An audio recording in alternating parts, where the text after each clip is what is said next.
नमस्कार शेतकरी बांधवांनो, मी संकेत गाजरे. आपल्या स्टडी गाईड्स यूट्यूब चॅनलवरती आपल्या सर्वांचे स्वागत आहे.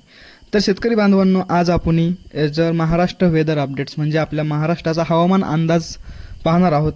तर मान्सूनची चाहूल लागलेली असून दक्षिण बंगालचा उपसागर, त्याचबरोबर अंदमान समुद्र तसेच अंदमान आणि निकोबार बेटांवरती 16 मेच्या दरम्यान मान्सून दाखल होण्यासाठी पोषक हवामान असल्याचा अंदाज हवामान विभागाने आपल्याला दिलेला होता. तसेच राज्यातील अनेक भागात उष्णतेच्या लाटेसह पावसाचाही इशारा हवामान खात्याने आपल्याला दिलेला होता. परंतु मान्सूनच्या वाटचालीसाठी पोषक हवामान आहे, त्यामुळे मान्सूनची आकेचूच होण्याची शक्यता आहे. मान्सून 16 मे दरम्यान दक्षिण बंगालचा उपसागर, अंदमान समुद्र तसेच अंदमान आणि निकोबार बेटांवरती मान्सून दाखल होण्याची शक्यता हवामान विभागाने वर्तवली होती. नैऋत्य बंगालच्या उपसागरात ठळक कमी दाबाचे क्षेत्र सक्रिय होते. त्याला लागून समुद्र सपाटीपासून 5.8 किलोमीटर उंचीपर्यंतचे चक्राकार वाऱ्यांची स्थिती आहे. मध्य प्रदेशापासून मध्य महाराष्ट्र ते दक्षिण कर्नाटकापर्यंत हवेचा कमी दाबाचा पट्टा कायम आहे. राज्यातील अनेक भागात पावसाचा अंदाज देण्यात आलेला आहे. हवामान विभागाने आज पालघर, ठाणे, मुंबई जिल्ह्यात उष्ण आणि दमट हवामानाचा अंदाज दिलेला आहे.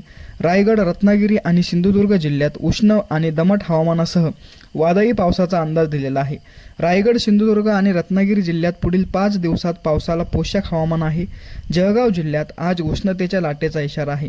तर नाशिक जिल्ह्यात हलक्या सरींच्या शक्यता वर्तवण्यात आलेली आहे. अहिल्यानगर जिल्ह्यात पुढील 5 दिवसाचा अंदाज हवामान विभागाने दिलेला आहे.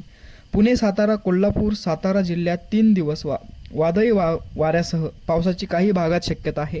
तर त्यानंतर 2 दिवस हलक्या पावसाचा अंदाज देण्यात आलेला आहे. छत्रपती संभाजीनगर, जालना, परभणी, हिंगोली जिल्ह्यात काही ठिकाणी उष्णतेच्या लाटेसह पावसाचाही अंदाज देण्यात आलेला आहे.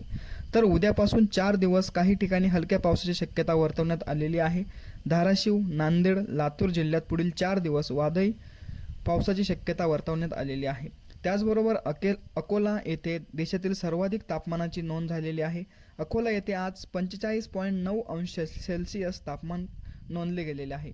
अकोला, अमरावती, वर्धा आणि नागपूर जिल्ह्यात पुढील 5 दिवस काही ठिकाणी उष्णतेच्या लाटेंचा अंदाज देण्यात आलेला आहे. तर शेतकरी मित्रांनो, अशाच हवामान